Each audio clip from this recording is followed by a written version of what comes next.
exciting sight. Many of these battles can be captured on camera, and the most interesting of them are collected in our today's episode.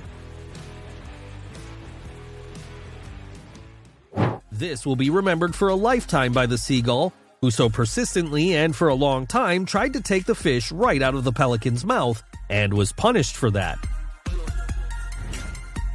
When will animals realize that it's better not to mess with bears? They are too strong and dangerous.